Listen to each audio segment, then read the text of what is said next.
ਸਾਰੇ ਹੀ ਵਿਦਿਆਰਥੀਆਂ ਨੂੰ ਪਿਆਰ ਭਰੀ ਸਤਿ ਸ੍ਰੀ ਅਕਾਲ। ਮੈਂ ਜਸਪਾਲ ਸਿੰਘ, ਸਾਇੰਸ ਮਾਸਟਰ, ਸਰਕਾਰੀ ਮਿਡਲ ਸਕੂਲ ਸ਼ੇਖ ਮੰਗਾ, ਜ਼ਿਲ੍ਹਾ ਕਪੂਰਥਲਾ। ਅੱਜ ਤੁਹਾਡੇ ਨਾਲ ਤੁਹਾਡੀ 10ਵੀਂ ਜਮਾਤ ਦੇ ਪਾਠ ਨੰਬਰ 12 ਬਿਜਲੀ ਯਾਨੀ ਕਿ ਇਲੈਕਟ੍ਰਿਸਿਟੀ ਦੇ ਓਮ ਦਾ ਨਿਯਮ ਅਤੇ ਪ੍ਰਤੀਰੋਧ ਵਿਸ਼ੇ ਬਾਰੇ ਵਿਸਤਾਰਪੂਰਵਕ ਚਰਚਾ ਕਰਾਂਗਾ। ਪਾਠ ਦੇ ਇਹਨਾਂ ਟੌਪਿਕਸ ਨੂੰ ਸ਼ੁਰੂ ਕਰਨ ਤੋਂ ਪਹਿਲਾਂ ਅਸੀਂ ਦੇਖਦੇ ਹਾਂ ਕਿ ਤੁਸੀਂ ਬਿਜਲੀ ਬਾਰੇ ਹੇਠਲੀਆਂ ਜਮਾਤਾਂ ਵਿੱਚ ਕੀ ਪੜ੍ਹਿਆ ਹੈ। ਤੁਸੀਂ ਪੜ੍ਹਿਆ ਹੈ ਕਿ ਬਿਜਲੀ ਸਰਕਟ ਕੀ ਹੁੰਦਾ ਹੈ, ਬਿਜਲੀ ਸਰਕਟ ਦੇ ਵੱਖ-ਵੱਖ ਘਟਕ ਕਿਹੜੇ ਹੁੰਦੇ ਹਨ, ਖੁੱਲ੍ਹਾ ਸਰਕਟ ਕਿਸ ਨੂੰ ਆਖਦੇ ਹਨ ਤੇ ਬੰਦ ਸਰਕਟ ਕਿਸ ਨੂੰ ਆਖਦੇ ਹਨ। ਇਸ ਤੋਂ ਇਲਾਵਾ ਤੁਸੀਂ ਬਿਜਲੀ ਯੰਤਰ ਕਿਹੜੇ ਹੁੰਦੇ ਹਨ ਇਹ ਵੀ ਆਪਣੀਆਂ ਛੋਟੀਆਂ ਜਮਾਤਾਂ ਵਿੱਚ ਪੜ੍ਹਿਆ ਹੈ। ਇਸ ਤੋਂ ਇਲਾਵਾ ਬਿਜਲੀ ਧਾਰਾ ਦੇ ਕੁਝ ਪ੍ਰਭਾਵ ਜਿਵੇਂ ਕਿ ਤਾਪਨ ਪ੍ਰਭਾਵ, ਚੁੰਬਕੀ ਪ੍ਰਭਾਵ ਆਦਿ ਬਾਰੇ ਤੁਸੀਂ ਆਪਣੀਆਂ ਛੋਟੀਆਂ ਜਮਾਤਾਂ ਵਿੱਚ ਪੜ੍ਹ ਚੁੱਕੇ ਹੋ। ਸੋ ਅੱਜ ਅਸੀਂ ਬਿਜਲੀ ਯਾਨੀ ਕਿ ਇਲੈਕਟ੍ਰਿਸਿਟੀ ਨਾਲ ਸੰਬੰਧਿਤ ਕੁਝ ਹੋਰ ਰਾਸ਼ੀਆਂ ਬਾਰੇ, ਕੁਆਂਟੀਟੀਜ਼ ਬਾਰੇ ਵਿਸਤਾਰਪੂਰਵਕ ਚਰਚਾ ਕਰਨੀ ਹੈ। तो आओ देखते हाँ कि आज दे इस लैक्चर च असी की पढ़ांगे। सब तो पहला असी पढ़ांगे कि बिजली धारा की है, उसकी परिभाषा, उसका गणितिक सूत्र ते उसकी इकाई बारे असी पढ़ांगे। दूजी राशि पोटेंशियल अंतर यानी कि पोटेंशियल डिफरेंस वोल्टेज, इसकी भी परिभाषा, इसका गणितिक सूत्र ते इस दी इकाई ते इस नूं मापण लई किहड़े यंत्र दा उपयोग हुंदा है, सारा विस्तारपूर्वक पढ़ांगे। इस तों इलावा बिजली धारा ते पोटेंशियल अंतर दोवें राशियां दा आपस च की संबंध है वो असीं ओम दे नियम विच पढ़ांगे ते नवीं राशि किसी चालक दा प्रतिरोध उहदे बारे भी पढ़ांगे। इस तों इलावा बिजली प्रतिरोधकता यानी कि इलैक्ट्रिक रजिस्टिविटी बारे असीं इस लैक्चर विच पढ़ांगे। इस तो इलावा भी इस पाठ दे विच बहुत सारे टॉपिक्स हैं। सो ये पाठ लंबा होने करके असीं इस पाठ नूं 3 भागां च करांगे।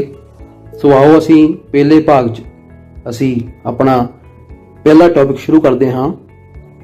पहला है साडे को बिजली धारा यानी कि इलैक्ट्रिक करंट। किताब में तुसीं बिजली धारा नूं बिजलई धारा के रूप में भी पढ़ोगे। सो बिजली या बिजलई अंडरस्टूड है कि इको वर्ड हैं। सो इस सर्किट में तुसीं जिहड़ा देख सकते हो एक बिजलई सर्किट है। बिजलई सर्किट या बिजली सर्किट तुसीं अपनी छोटी जमातां में सर्किट बारे पढ़िया है। तो एक छोटा जिहा वीडियो क्लिप तुसीं देखो कि छोटे छोटे गोले जिहड़े हैं वो सर्किट विचों वह रहे हैं। असल में ये इलैक्ट्रॉन हैं। तो बिजली धारा की है, बिजली धारा का प्रवाह ते इलैक्ट्रॉन का प्रवाह वो अगली स्लाइड च असीं देखांगे। पहला असीं बिजली धारा नूं परिभाषित करते हाँ। बिजली धारा की परिभाषा की है कि किसी चालक विचों बिजली चार्ज के प्रवाह की दर नूं बिजली धारा आखदे हैं। सो दूजे शब्दों में असीं ये गल करिए कि जेकर कोई चार्ज नूं आपां जे क्यू ना लिखिए, वड्डे क्यू ना, प्रति इकाई समा टी किसी सर्किट विचों या चालक विचों लंघदा है तां उहनूं आपां बिजली धारा आखदे हां। बिजली धारा नूं असीं आई सिंबल नाल रिप्रजेंट करदे हां। सो इहदा गणितिक सूत्र की है वो असीं देखदे हां। I is equal to Q by T. So साडे कोल आई बिजली धारा नूं रिप्रजेंट करता है, क्यू चार्ज नूं रिप्रजेंट करता है इत्थे, ते टाइम टी जो है वो साडे कोल समा है साडा कि किन्ने प्रति इकाई समय दे विच जिहड़ा किन्ना चार्ज किसी चालक विचों गुजर रहा है वो उसका की अखवाउंदा है, बिजली धारा अखवाउंदी है। तो जेकर किसी ਚਾਲਕ ਵਿੱਚੋਂ ਪ੍ਰਤੀ ਇਕਾਈ ਸਮਾਂ ਜੇ ਆਪਾਂ SI ਇਕਾਈ ਦੀ ਗੱਲ ਕਰੀਏ ਸਮੇਂ ਦੀ ਤਾਂ ਉਹ ਸੈਕਿੰਡ ਹੈ, तो समय की SI इकाई सैकंड है। सो जे प्रति सैकंड दे विच जिन्ना चार्ज ज़्यादा वहेगा उन्ना ही करंट ज़्यादा फ्लो करेगा, इसदा सीधा यह मतलब है। सो चार्ज के यूनिट साडे कोल हन कूलम, इत्थे असीं कूलम यूनिट लिखीए तो टाइम के हन सैकंड।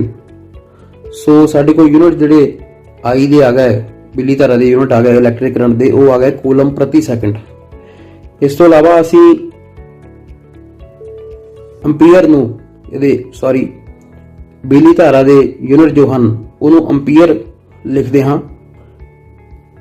सो अंपीयर जिहड़े यूनिट हैं वो एक विज्ञानी के नाम से रखे गए हैं, मैरी अंपीयर, जिहड़े कि फ्रांस के एक विज्ञानी सन जिन्होंने बिजली धारा उत्ते बहुत सारी स्टडी की है।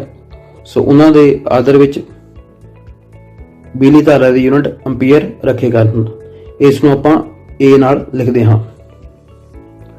सो जे असीं गल करनी होवे हुण एक अंपीयर बिजली धारा दी, सो एक अंपीयर बिजली धारा कदों परिभाषित करते हाँ कि जदों किसी चालक विचों एक कूलम चार्ज 1 सैकंड लई प्रवाहित हुंदा है तां उदों बिजली धारा जो है वो 1 अंपीयर अखवाउंदी है। सो जे आपां गल करिए बिजली धारा नूं मापण दी, तो बिजली धारा नूं मापण लई एक साडे कोल यंत्र हुंदा है जिन्हों आपां एमीटर आखदे हाँ। सो एमीटर नूं तुसीं अपनी स्क्रीन ते देख सकते हो, इस तरह का यंत्र है।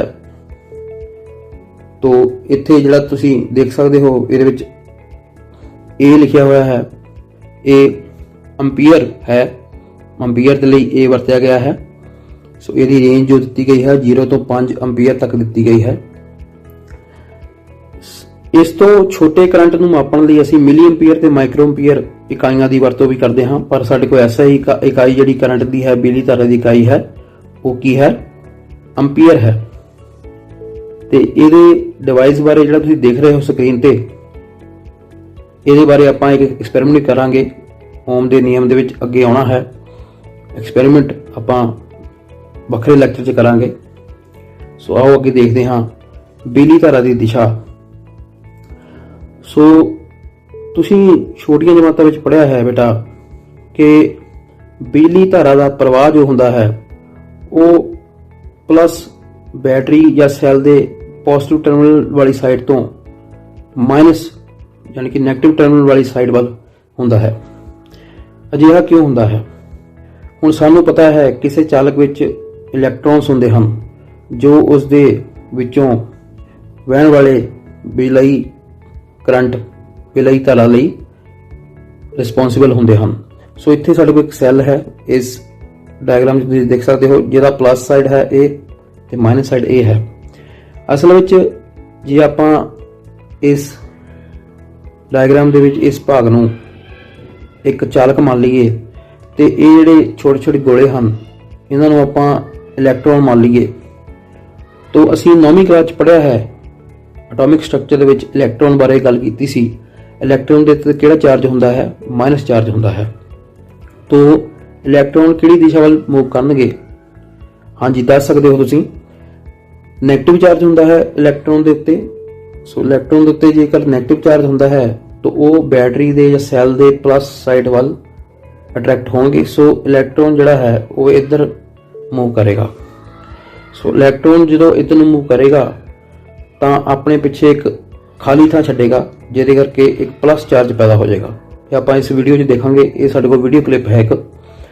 जो प्लस चार्ज पैदा होएगा तो असीं इस वीडियो क्लिप देखते हाँ कि इलैक्ट्रॉन किवें अगे जाता है।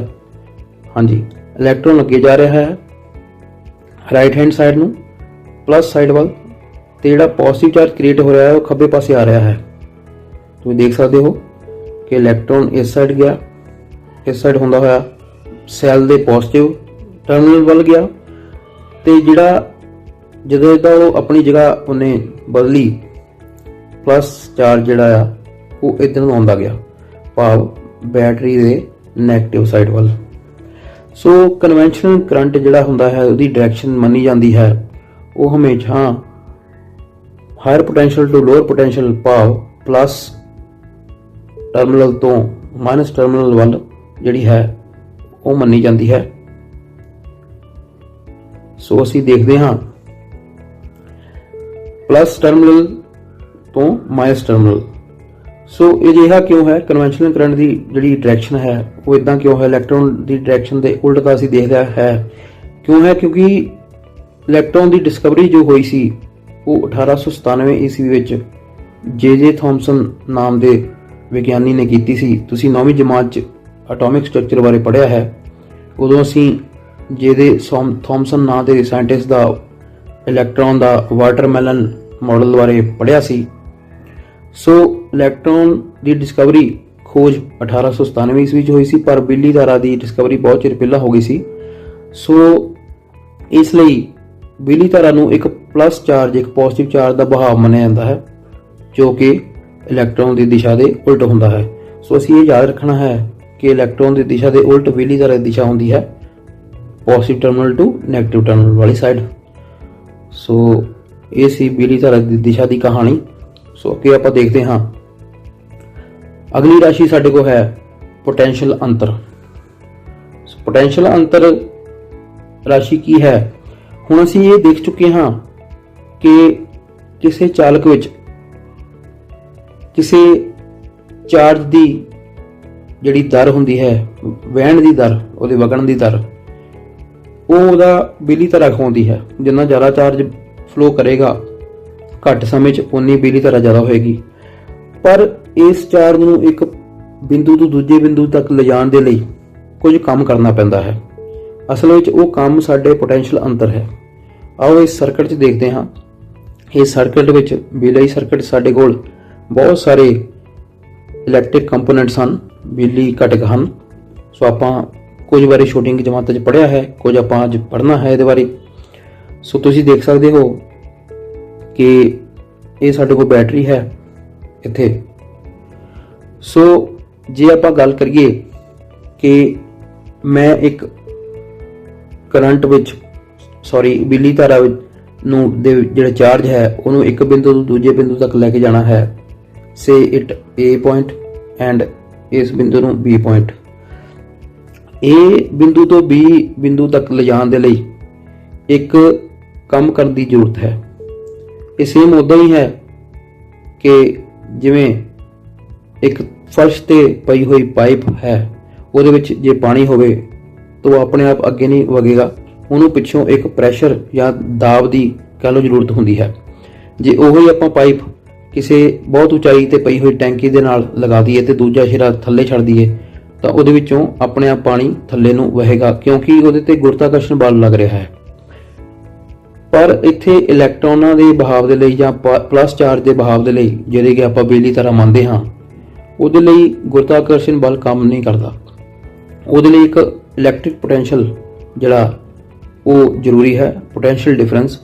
ਤੋਂ ਉਹਦੇ ਲਈ ਆਪਾਂ ਬੈਟਰੀ ਦੀ ਵਰਤੋਂ ਕਰਦੇ ਹਾਂ ਜਾਂ ਸੈੱਲ ਦੀ ਵਰਤੋਂ ਕਰਦੇ ਹਾਂ, ਜਿਸ ਵਿੱਚ ਮੌਜੂਦ ਜਿਹੜੀ ਰਸਾਇਣਿਕ ਕਿਰਿਆ ਹੈ ਉਹ ਇੱਕ ਉਹਨਾਂ ਵਿੱਚ ਪੋਟੈਂਸ਼ੀਅਲ ਅੰਤਰ ਹੁੰਦਾ ਹੈ ਪੋਜ਼ਿਟਿਵ ਟਰਮੀਨਲ ਤੇ ਨੈਗੇਟਿਵ ਟਰਮੀਨਲ ਵਿੱਚ, ਜਿਹਦੇ ਕਰਕੇ ਉਹਦੇ ਵਿੱਚੋਂ ਇਲੈਕਟ੍ਰੋਨ ਫਲੋ ਕਰਦੇ ਹਨ। ਤੇ ਜਿਹੜਾ ਵੀ ਸਰਕਟ ਵਿੱਚ ਚਾਲਕ ਕੋਈ ਵੀ ਕੰਡਕਟਰ ਜਾਂ ਕੋਈ ਵੀ ਇਲੈਕਟ੍ਰਿਕ ਡਿਵਾਈਸ ਲੱਗਾ ਹੁੰਦਾ ਹੈ, ਬਿਜਲੀ ਯੰਤਰ ਲੱਗਾ ਹੁੰਦਾ ਹੈ, ਉਹਨੂੰ ਇੱਕ ਧੱਕਾ ਪ੍ਰਦਾਨ ਹੁੰਦਾ ਹੈ। ਇਲੈਕਟ੍ਰੋਨ ਉਹਨਾਂ ਦਾ ਵਹਾਅ ਹੁੰਦਾ ਹੈ ਤੇ ਚਾਰਜ ਦਾ ਵਹਾਅ ਹੁੰਦਾ ਹੈ, ਜਿਹਦੇ ਕਰਕੇ ਬਿਜਲੀ ਧਾਰਾ ਵਗਦੀ ਹੈ।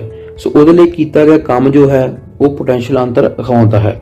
ਸੋ ਆਪਾਂ ਜਿਹੜੀ ਸਾਰੀ ਗੱਲ ਪੜ੍ਹੀ ਹੈ ਉਹਨੂੰ ਇੱਕ ਪਰਿਭਾਸ਼ਾ ਦੇ ਰੂਪ 'ਚ ਕੀ ਹੈ ਸਾਡੇ ਕੋਲ, ਕਿਸੇ ਬਿਜਲੀ ਸਰਕਟ ਜਾਂ ਚਾਲਕ ਵਿੱਚ ਇਕਾਈ ਚਾਰਜ ਨੂੰ ਇੱਕ ਬਿੰਦੂ ਤੋਂ ਦੂਜੇ ਬਿੰਦੂ ਤੱਕ ਲਿਜਾਉਣ ਲਈ ਕੀਤਾ ਗਿਆ ਕਾਰਜ ਵਰਕ ਡਨ, ਯਾਨੀ ਕਿ ਇੰਗਲਿਸ਼ 'ਚ ਆਪਾਂ ਵਰਕ ਡਨ ਪੜ੍ਹਿਆ ਹੈ, ਉਹਨਾਂ ਬਿੰਦੂਆਂ ਵਿਚਲਾ ਪੋਟੈਂਸ਼ੀਅਲ ਅੰਤਰ ਅਖਵਾਉਂਦਾ ਹੈ।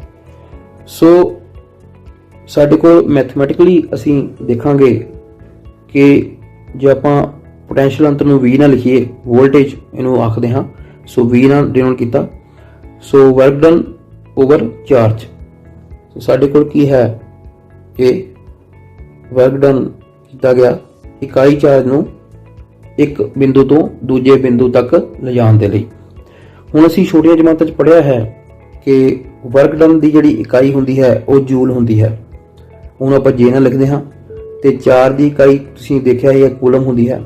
ਸੋ ਇਹਦੇ ਯੂਨਿਟ ਜੋ ਆ ਗਏ ਹਨ ਵਰਕ ਡਨ ਦੇ ਪੋਟੈਂਸ਼ੀਅਲ ਡਿਫਰੈਂਸ ਦੇ, ਵੋਲਟੇਜ ਦੇ, ਉਹ ਸਾਡੇ ਕੋਲ ਹਨ ਜੂਲ ਪਰ ਕੂਲਮ। ਪਰ ਜਿਸ ਤਰ੍ਹਾਂ ਮੈਰੀ ਐਂਪੀਅਰ ਨਾਂ ਦੇ ਵਿਗਿਆਨੀ ਨੂੰ ਆਦਰ ਦੇਣ ਦੇ ਲਈ ਉਹਨਾਂ ਦੇ ਨਾਂ ਤੇ ਐਂਪੀਅਰ ਯੂਨਿਟ ਮਿਲੀ ਤਰ੍ਹਾਂ ਰੱਖੇ ਗਏ ਸਨ, ਉਸੇ ਤਰ੍ਹਾਂ ਹੀ ਸਾਡੇ ਕੋਲ ਪੋਟੈਂਸ਼ੀਅਲ ਅੰਤਰ ਦੇ ਯੂਨਿਟ ਜੋ ਹਨ ਉਹ ਸਾਡੇ ਕੋਲ ਇੱਕ ਸਾਇੰਟਿਸਟ ਦੇ ਨਾਂ ਤੇ ਰੱਖੇ ਗਏ ਸਨ। ਸੋ ਉਹਨਾਂ ਦਾ ਨਾਂ ਸੀ ਅਲੈਗਜ਼ੈਂਡਰੋ ਵੋਲਟ। ਉਹਨਾਂ ਨੇ ਇਸ ਬਿਜਲੀ ਸਰਕਟ ਬਾਰੇ ਕਾਫੀ ਖੋਜਾਂ ਕੀਤੀਆਂ ਸਨ। ਸੋ ਇਹਨਾਂ ਦੇ ਜਿਹੜੇ ਯੂਨਿਟ ਹਨ ਪੋਟੈਂਸ਼ੀਅਲ ਅੰਤਰ ਦੇ ਉਹ ਕੀ ਹਨ? ਵੋਲਟ। ਤੁਸੀਂ ਸੁਣਿਆ ਹੋਵੇਗਾ ਕਿ ਘਰਾਂ ਵਿੱਚ ਵੋਲਟੇਜ ਜੋ ਹੈ ਉਹ 240 ਵੋਲਟ ਹੈ। ਸੋ ਇਹਦੀ ਐਸਆਈ ਇਕਾਈ ਜੋ ਹੈ ਪੋਟੈਂਸ਼ੀਅਲ ਅੰਤਰ ਦੀ, ਜਿਹਨੂੰ ਆਪਾਂ ਵੋਲਟੇਜ ਵੀ ਕਹਿੰਦੇ ਹਾਂ, ਉਹਦੀ ਕੀ ਹੈ? ਵੋਲਟ ਹੈ। ਸੋ ਅਸੀਂ ਹੁਣ ਇੱਕ ਵੋਲਟ ਨੂੰ ਡਿਫਾਈਨ ਕਰਾਂਗੇ ਜਿਸ ਤਰ੍ਹਾਂ ਆਪਾਂ ਇੱਕ ਐਂਪੀਅਰ ਨੂੰ ਡਿਫਾਈਨ ਕੀਤਾ ਸੀ। ਸੋ ਇੱਕ ਵੋਲਟ ਕੀ ਹੈ? ਜਦੋਂ ਕਿਸੇ ਬਿਜਲੀ ਸਰਕਟ ਜਾਂ ਚਾਲਕ ਵਿੱਚੋਂ ਇੱਕ ਕੂਲਮ ਚਾਰਜ ਨੂੰ ਇੱਕ ਬਿੰਦੂ ਤੋਂ ਦੂਜੇ ਬਿੰਦੂ ਤੱਕ ਲਿਜਾਉਣ ਲਈ 1 ਜੂਲ ਕਾਰਜ ਕੀਤਾ ਜਾਂਦਾ ਹੈ ਤਾਂ ਸਾਡਾ ਪੋਟੈਂਸ਼ੀਅਲ ਅੰਤਰ ਕੀ ਅਖਵਾਉਂਦਾ ਹੈ? 1 ਵੋਲਟ ਅਖਵਾਉਂਦਾ ਹੈ। ਤੇ ਜਿਸ ਤਰ੍ਹਾਂ ਬਿਜਲੀ ਧਾਰਾ ਨੂੰ ਮਾਪਣ ਦੇ ਲਈ ਸਾਡੇ ਕੋਲ ਇੱਕ ਯੰਤਰ ਸੀ ਐਮੀਟਰ, ਉਸੇ ਤਰ੍ਹਾਂ ਪੋਟੈਂਸ਼ੀਅਲ ਅੰਤਰ ਨੂੰ ਮਾਪਣ ਦੇ ਲਈ ਸਾਡੇ ਕੋਲ ਯੰਤਰ ਹੈ ਵੋਲਟਮੀਟਰ। ਸੋ ਤੁਸੀਂ ਸਕਰੀਨ ਤੇ ਦੇਖ ਸਕਦੇ ਹੋ ਇੱਕ ਵੋਲਟਮੀਟਰ ਹੈ। ਸੋ ਅੱਗੇ ਇਹਦੀ ਗੱਲ ਕਰਾਂਗੇ। ਅੱਗੇ ਹੈ ਸਾਡੇ ਕੋਲ ਬਿਜਲੀ ਸਰਕਟ ਦੇ ਘਟਕ। ਸੋ ਬਹੁਤ ਸਾਰੇ ਘਟਕਾਂ ਬਾਰੇ ਤੁਸੀਂ ਛੋਟੀਆਂ ਜਮਾਤਾਂ 'ਚ ਪੜ੍ਹ ਚੁੱਕੇ ਹੋ, ਜਿਵੇਂ ਕਿ ਬਿਜਲਈ ਸੈੱਲ, ਬੈਟਰੀ, ਓਪਨ ਸਰਕਟ ਵਿੱਚ ਲੱਗੀ ਹੋਈ ਕੁੰਜੀ, ਓਪਨ ਸਰਕਟ ਤੇ ਕਲੋਜ਼ ਸਰਕਟ ਕੁੰਜੀ। ਸੋ ਇਹਨਾਂ ਬਾਰੇ, ਬਲਬ ਬਾਰੇ ਸਾਰਾ ਪੜ੍ਹ ਚੁੱਕੇ ਹੋ। ਤੋ ਇਹਦੇ ਵਿੱਚ ਫਟਾਫਟ ਆਪਾਂ ਦੇਖ ਲੈਂਦੇ ਹਾਂ। 11 ਕੰਪੋਨੈਂਟ ਹਨ, ਤੁਸੀਂ ਸਕਰੀਨ ਤੇ ਵੀ ਦੇਖ ਸਕਦੇ ਹੋ। ਪਹਿਲਾ ਹੈ ਸਾਡੇ ਕੋਲ ਬਿਜਲਈ ਸੈੱਲ, ਤੁਸੀਂ ਦੇਖਿਆ ਹੋਵੇਗਾ। ਉਸ ਤੋਂ ਬਾਅਦ ਜਦੋਂ ਆਪਾਂ ਬਿਜਲਈ ਸੈੱਲਾਂ ਦੇ ਕੰਬੀਨੇਸ਼ਨ ਲੈਂਦੇ ਹਾਂ, ਇੱਕ ਤੋਂ ਵੱਧ ਬਿਜਲਈ ਸੈੱਲ ਆਪਸ ਜੁੜਦੇ ਹਨ ਤਾਂ ਉਹ ਬੈਟਰੀ ਅਖਵਾਉਂਦੀ ਹੈ। ਸੋ ਬੈਟਰੀ, ਸਾਡੇ ਕੋਲ ਕਈ ਤਰ੍ਹਾਂ ਦੀ ਬੈਟਰੀਆਂ ਹੁੰਦੀਆਂ ਹਨ, ਇਸ ਸਕਰੀਨ ਤੇ ਤੁਸੀਂ ਦੇਖ ਸਕਦੇ ਹੋ। ਇਹਦੇ ਵਿੱਚ ਛੋਟੇ ਸੈੱਲ ਲੱਗੇ ਹੋਏ ਹਨ।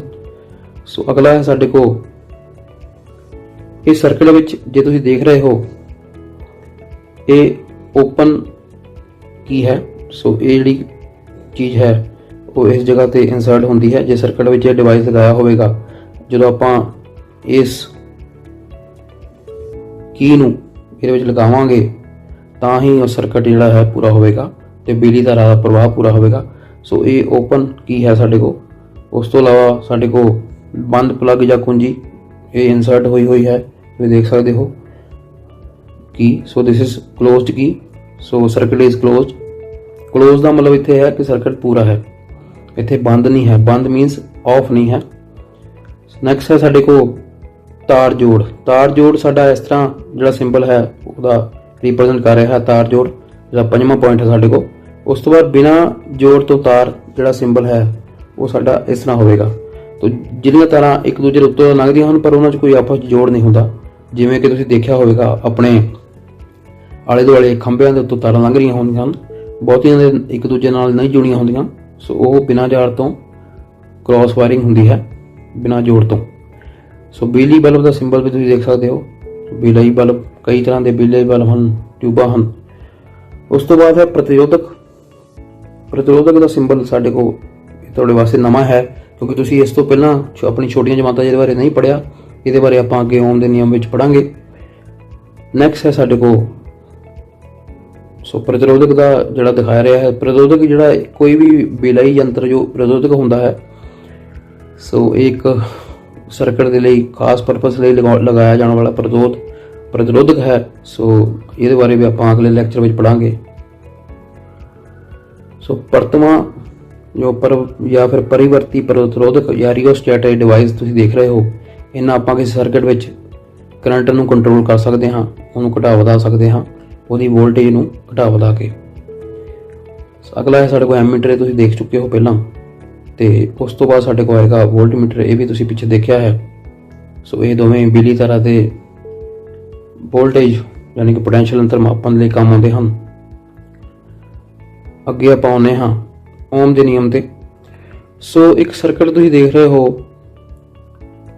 ਓਮ ਨਾਮ ਦੇ ਵਿਗਿਆਨੀ ਜਾਰਜ ਸਾਈਮਨ ਓਮ ਨੇ 1827 ਈਸਵੀ ਵਿੱਚ ਇੱਕ ਐਕਸਪੈਰੀਮੈਂਟ ਕੀਤਾ ਸੀ। ਉਹਨਾਂ ਨੇ ਦੇਖਿਆ ਸੀ ਕਿ ਕਿਸੇ ਸਰਕਟ ਵਿੱਚ ਜਿਵੇਂ ਜਿਵੇਂ ਅਸੀਂ ਪੋਟੈਂਸ਼ੀਅਲ ਅੰਤਰ ਨੂੰ ਵਧਾਉਂਦੇ ਹਾਂ, ਉਵੇਂ ਹੀ ਸਾਡੇ ਕੋਲ ਉਹਦਾ ਸਰਕਟ ਵਿੱਚ ਜਿਹੜਾ ਬਿਲਈ ਧਾਰਾ ਹੈ ਉਹ ਵੱਧਦੀ ਹੈ, ਤੇ ਜੇ ਅਸੀਂ ਪੋਟੈਂਸ਼ੀਅਲ ਅੰਤਰ ਨੂੰ ਘਟਾ ਦਈਏ ਤਾਂ ਬਿਲਈ ਧਾਰਾ ਜੋ ਹੈ ਘਟਦੀ ਹੈ।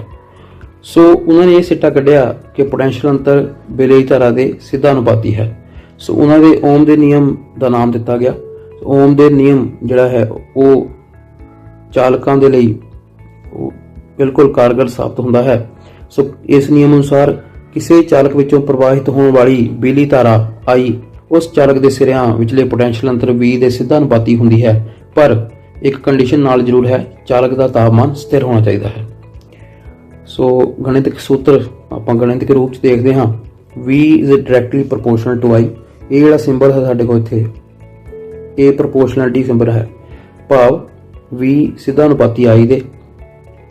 ਸਿੱਧਾ ਅਨੁਪਾਤੀ I ਦੇ ਭਾਵ ਜੇ ਪੋਟੈਂਸ਼ੀਅਲ ਅੰਤਰ ਵਧੇਗਾ ਤਾਂ ਬਿਜਲੀ ਧਾਰਾ ਸਰਕਟ ਵਿੱਚ ਵਧੇਗੀ। ਸੋ ਜਦੋਂ ਆਪਾਂ ਇਹਨੂੰ ਪ੍ਰੋਪੋਰਸ਼ਨੈਲਿਟੀ ਕਾਂਸਟੈਂਟ ਲਗਾਉਂਦੇ ਹਾਂ ਇੱਥੇ, ਉਦੋਂ ਇੱਕ R ਪੁਆਇੰਟ ਆਉਂਦਾ ਹੈ। ਤਾਂ ਆਪਾਂ ਜੇ ਕਹਿ ਸਕਦੇ ਹਾਂ ਕਿ ਜੇ ਅਸੀਂ V ਦੇ ਡਿਵਾਈਡ ਵਿੱਚ I ਲੈ ਕੇ ਜਾਈਏ ਤਾਂ ਉਹਦੀ ਰੇਸ਼ੋ ਜੋ ਹੈ ਹਰ ਵਾਰ ਸੇਮ ਰਹਿੰਦੀ ਹੈ, ਉਹਦਾ ਅਨੁਪਾਤ ਹਰ ਵਾਰ ਸੇਮ ਰਹਿੰਦਾ ਹੈ, ਉਹ R ਦੇ ਬਰਾਬਰ ਹੈ। ਤਾਂ R ਜਿਹੜਾ ਹੈ ਉਹ ਇੱਕ ਸਥਿਰ ਅੰਕ ਹੈ, ਪ੍ਰੋਪੋਰਸ਼ਨੈਲਿਟੀ ਕਾਂਸਟੈਂਟ ਹੈ। ਸੋ ਇੱਥੇ ਉਹਨੂੰ ਨਾਮ ਦਿੱਤਾ ਗਿਆ ਸੀ ਪ੍ਰਤੀਰੋਧ। ਤੇ ਪ੍ਰਤੀਰੋਧ ਦੀ ਜਿਹੜੀ ਕੀ ਹੈ, ਇਹ ਹੈ ਕਿ ਪ੍ਰਤੀਰੋਧ ਇੱਕ ਤਰ੍ਹਾਂ ਦਾ ਬਿਜਲੀ ਧਾਰਾ ਦੇ ਰਸਤੇ ਵਿੱਚ ਪੈਦਾ ਹੋਣ ਵਾਲੀ ਰੁਕਾਵਟ ਹੁੰਦੀ ਹੈ। ਇਹ ਹਰੇਕ ਤਰ੍ਹਾਂ ਦਾ ਯੰਤਰ ਆਪਣੇ ਵਿੱਚੋਂ ਵੀ ਤੇ ਸਰਕਟ ਵਿੱਚੋਂ ਵੀ ਥੋੜ੍ਹਾ ਬਹੁਤਾ ਪ੍ਰਤੀਰੋਧ ਉਹਦਾ ਹੁੰਦਾ ਹੀ ਹੈ। ਜਿੰਨਾ ਮਰਜ਼ੀ ਵਧੀਆ ਯੰਤਰ ਬਣਾਇਆ ਜਾਵੇ, ਉਹਦਾ ਪ੍ਰਤੀਰੋਧ ਜ਼ਰੂਰ ਹੁੰਦਾ ਹੈ, ਚਾਹੇ ਉਹ ਘੱਟ ਹੀ ਕਿਉਂ ਨਾ ਹੋਵੇ। ਇਸ ਤੋਂ ਇਲਾਵਾ ਜਦੋਂ ਆਪਾਂ ਵੋਲਟੇਜ ਯਾਨੀ ਕਿ ਪੋਟੈਂਸ਼ੀਅਲ ਅੰਤਰ ਤੇ ਬਿਜਲਈ ਧਾਰਾ ਇਲੈਕਟ੍ਰਿਕ ਕਰੰਟ ਦੇ ਵਿੱਚ ਗ੍ਰਾਫ ਡਰਾ ਕੀਤਾ ਤਾਂ ਉਹ ਇੱਕ ਸਟ੍ਰੇਟ ਲਾਈਨ ਆਈ, ਸਰਲ ਰੇਖਾ ਆਈ। ਇਹ ਸਾਰਾ ਅਸੀਂ ਓਮ ਦਾ ਨਿਯਮ ਪ੍ਰਯੋਗਸ਼ਾਲਾ ਵਿੱਚ ਵੀ ਕਰਨਾ ਹੈ।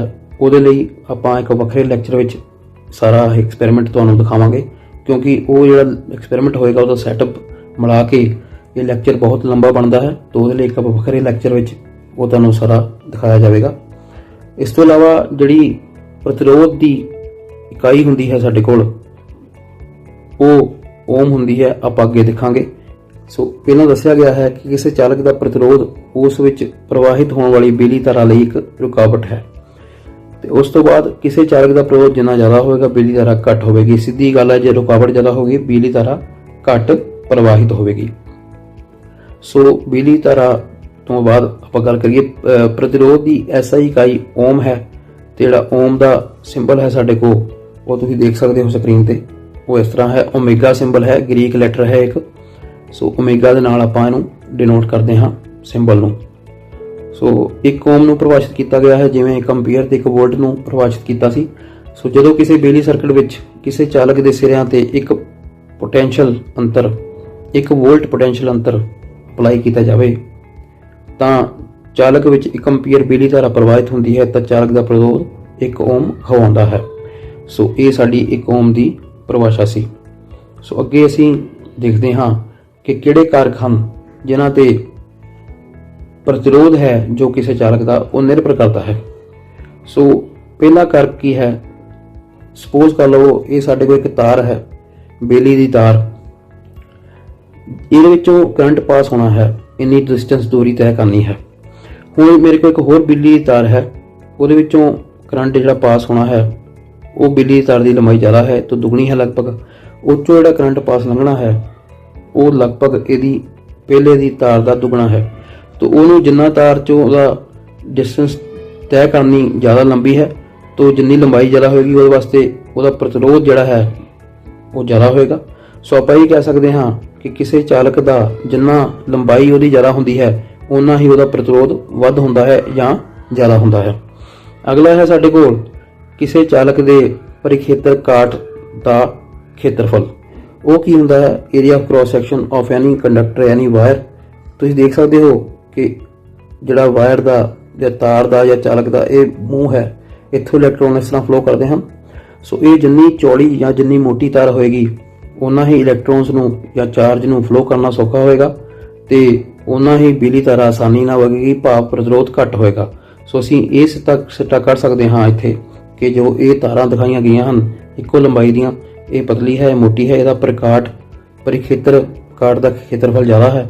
ਸੋ ਇਹਦੇ ਦਾ ਪ੍ਰਤੀਰੋਧ ਘੱਟ ਹੋਏਗਾ ਤੇ ਇਹਦਾ ਜ਼ਿਆਦਾ ਹੋਏਗਾ ਇਸ ਵਾਇਰ ਦਾ। ਸੋ ਅਸੀਂ ਦੂਜਾ ਪੁਆਇੰਟ ਕੀ ਕਨਕਲੂਡ ਕੀਤਾ?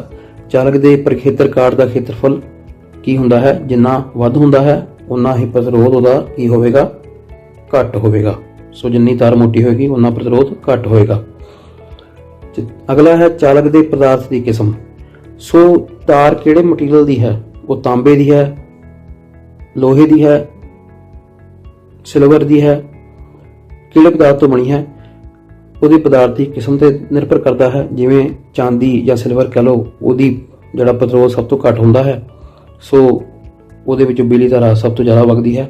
ਉਸ ਤੋਂ ਬਾਅਦ ਕਾਪਰ ਆ ਜਾਂਦਾ ਹੈ, ਫਿਰ ਲੋਹਾ। ਕਈ ਤਰ੍ਹਾਂ ਦੇ ਪ੍ਰਤੀਰੋਧ ਹਨ, ਇਹ ਤੁਸੀਂ ਇਸ ਬਾਰੇ ਆਪਣੀ ਕਿਤਾਬ ਵਿੱਚ ਵੀ ਦੇਖ ਸਕਦੇ ਹੋ। ਇਸ ਤੋਂ ਇਲਾਵਾ ਵੀ ਇੱਕ ਪੁਆਇੰਟ ਹੈ ਜਿਹਦੇ ਤੇ ਪ੍ਰਤੀਰੋਧ ਕਿਸੇ ਚਾਲਕ ਦਾ ਨਿਰਭਰ ਕਰਦਾ ਹੈ, ਉਹ ਹੈ ਤਾਪਮਾਨ। ਕਿਸੇ ਸਥਾਨ ਤੇ ਜਿੰਨਾ ਤਾਪਮਾਨ ਜ਼ਿਆਦਾ ਹੁੰਦਾ ਹੈ ਉੱਥੇ ਮੌਜੂਦ ਜਿਹੜਾ ਚਾਲਕ ਹੁੰਦਾ ਹੈ ਉਹਦਾ ਪ੍ਰਤੀਰੋਧ ਵੱਧਦਾ ਹੈ, ਜਾਂ ਆਪਾਂ ਇਹ ਕਹਿ ਲਈਏ ਕਿ ਜੇ ਤਾਪਮਾਨ ਵੱਧਦਾ ਹੈ ਤਾਂ ਪ੍ਰਤੀਰੋਧ ਵੱਧਦਾ ਹੈ।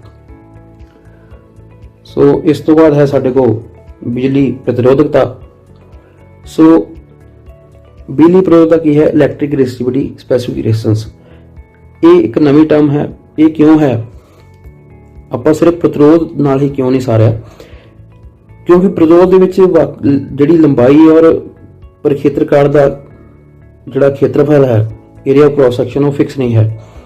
ਆਪਾਂ ਕੰਪੈਰੀਜ਼ਨ ਕਰਨ ਵਾਸਤੇ ਵੱਖ-ਵੱਖ ਮਟੀਰੀਅਲਸ ਦਾ, ਉਹਦੇ ਲਈ ਆਪਾਂ ਉਹਦੀ ਲੰਬਾਈ ਨੂੰ ਕਿਸੇ ਚਾਲਕ ਦੀ ਜਾਂ ਕਿਸੇ ਤਾਰ ਦੀ ਲੰਬਾਈ ਫਿਕਸ ਕੀਤੀ, ਭਾਵ ਇਕਾਈ ਲੰਬਾਈ ਲਈ ਉਹਦੀ ਕਿਸੇ ਚਾਲਕ ਦੀ ਜਿਹੜੀ ਲੰਬਾਈ ਹੈ ਉਹ ਜੇ ਇਕਾਈ ਹੋਵੇ, ਭਾਵ 1 ਮੀਟਰ ਹੋਵੇ, ਤੇ ਉਹਦਾ ਜਿਹੜਾ ਏਰੀਆ ਆਫ ਕ੍ਰਾਸ ਸੈਕਸ਼ਨ ਹੈ, ਪਰਿਖੇਤਰ ਕਾਟ ਦਾ ਖੇਤਰਫਲ, ਉਹ 1 ਮੀਟਰ ਸਕੁਅਰ ਹੋਵੇ, ਤਾਂ ਅਸੀਂ ਕਹਿੰਦੇ ਹਾਂ ਕਿ ਉਸ ਚਾਲਕ ਜਾਂ ਉਸ ਤਾਰ ਦਾ ਜਿਹੜਾ ਪ੍ਰਤੀਰੋਧ ਹੈ ਉਹ ਕੀ ਹੁੰਦਾ ਹੈ? ਉਹਦਾ ਸਪੈਸੀਫਿਕ ਰੈਜ਼ਿਸਟੈਂਸ ਅਖਵਾਉਂਦਾ ਹੈ, ਉਹਦੀ ਬਿਜਲੀ ਪ੍ਰਤੀਰੋਧਕਤਾ ਅਖਵਾਉਂਦਾ ਹੈ।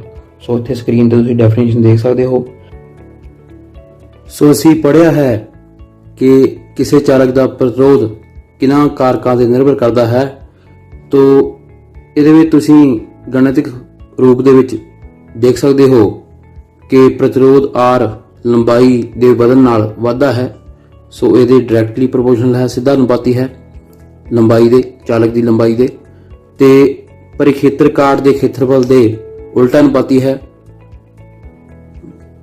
ਔਰ ਅਸੀਂ ਜੇ ਇਹਨਾਂ ਦੋਵਾਂ ਨੂੰ ਇਕੱਠਾ ਕਰ ਦਈਏ ਤਾਂ ਸਾਡੇ ਕੋਲ R ਸਿੱਧਾ ਅਨੁਪਾਤੀ L/A ਆ ਜਾਏਗਾ। ਤੋ ਇੱਥੇ ਪ੍ਰੋਪੋਰਸ਼ਨੈਲਿਟੀ ਕਾਂਸਟੈਂਟ ਜਦੋਂ ਲਗਾਉਂਦੇ ਹਾਂ ਤਾਂ ਕੀ ਹੁੰਦਾ ਹੈ? ਪ੍ਰੋਪੋਰਸ਼ਨੈਲਿਟੀ ਕਾਂਸਟੈਂਟ ਸਾਡੇ ਕੋਲ ਇੱਕ ਆਉਂਦਾ ਹੈ ρ। ਤੁਸੀਂ ਦੇਖ ਸਕਦੇ ਹੋ ਇਹ ρ ਕੀ ਹੈ? ਸਾਡੇ ਕੋਲ ਸਪੈਸੀਫਿਕ ਰੈਜ਼ਿਸਟੈਂਸ, ਭਾਵ ਉਹ ਚਾਲਕ ਜਿਹਦੀ ਲੰਬਾਈ ਇਕਾਈ ਹੋਵੇ, 1 ਮੀਟਰ ਹੋਵੇ ਜਾਂ 1 ਸੈਂਟੀਮੀਟਰ ਹੋਵੇ, ਤੇ ਪਰਿਖੇਤਰ ਕਾਟ ਦਾ ਖੇਤਰਫਲ 1 ਮੀਟਰ ਸਕੁਅਰ ਜਾਂ 1 ਸੈਂਟੀਮੀਟਰ ਸਕੁਅਰ, ਭਾਵ ਉਹ ਵੀ ਇਕਾਈ ਹੋਵੇ, ਤਾਂ ਉਦੋਂ ਚਾਲਕ ਦਾ ਪ੍ਰਤੀਰੋਧ ਜੋ ਹੈ ਉਹ ਉਹਦੀ ਪ੍ਰਤੀਰੋਧਕਤਾ ਜਾਂ ਫਿਰ ਸਪੈਸੀਫਿਕ ਰੈਜ਼ਿਸਟੈਂਸ ਔਰ ਰੈਜ਼ਿਸਟਿਵਿਟੀ ਅਖਵਾਉਂਦਾ ਹੈ। ਸੋ ਇਹਨੂੰ ਆਪਾਂ ਰੋ ਸਿੰਬਲ ਦੇ ਨਾਲ ਤੁਸੀਂ ਦੇਖਿਆ ਰਿਪਰੈਜ਼ੈਂਟ ਕਰਦੇ ਹਾਂ। ਇਹਦੇ ਯੂਨਿਟਸ ਦੀ ਗੱਲ ਕਰੀਏ ਤਾਂ ਇਹਦੇ ਯੂਨਿਟ ਜੋ ਹਨ ਉਹ ਓਮ ਮੀਟਰ ਹਨ। ਸੋ ਅੱਜ ਅਸੀਂ ਬਹੁਤ ਹੀ ਮਹੱਤਵਪੂਰਨ ਰਾਸ਼ੀਆਂ ਬਾਰੇ ਗੱਲ ਕੀਤੀ। ਸੋ ਇਹ ਤੁਸੀਂ ਸਕਰੀਨ ਤੇ ਦੇਖ ਸਕਦੇ ਹੋ, ਇਹ ਟੇਬਲ ਦਿੱਤਾ ਗਿਆ ਹੈ ਤੁਹਾਨੂੰ। ਇਸ ਟੇਬਲ ਦੇ ਵਿੱਚ ਫਾਰਮੂਲਾਜ਼ ਹਨ, ਇਹਨੂੰ ਤੁਸੀਂ ਯਾਦ ਕਰ ਲੈਣਾ ਹੈ, ਪੜ੍ਹ ਲੈਣਾ ਹੈ। ਇਸ ਤੋਂ ਇਲਾਵਾ ਅਸੀਂ ਅਗਲੇ ਲੈਕਚਰਸ ਵਿੱਚ ਇਸ ਚੈਪਟਰ ਦੇ ਬਾਕੀ ਟੌਪਿਕਸ ਬਾਰੇ ਗੱਲ ਕਰਾਂਗੇ। ਆਸ ਹੈ ਕਿ ਤੁਹਾਨੂੰ ਇਹਦੇ ਵਿੱਚੋਂ ਕਾਫੀ ਕੁਝ ਸਮਝ ਲੱਗਾ ਹੋਵੇਗਾ। ਫਿਰ ਮਿਲਦੇ ਹਾਂ, ਤਦ ਤੱਕ ਲਈ ਧੰਨਵਾਦ।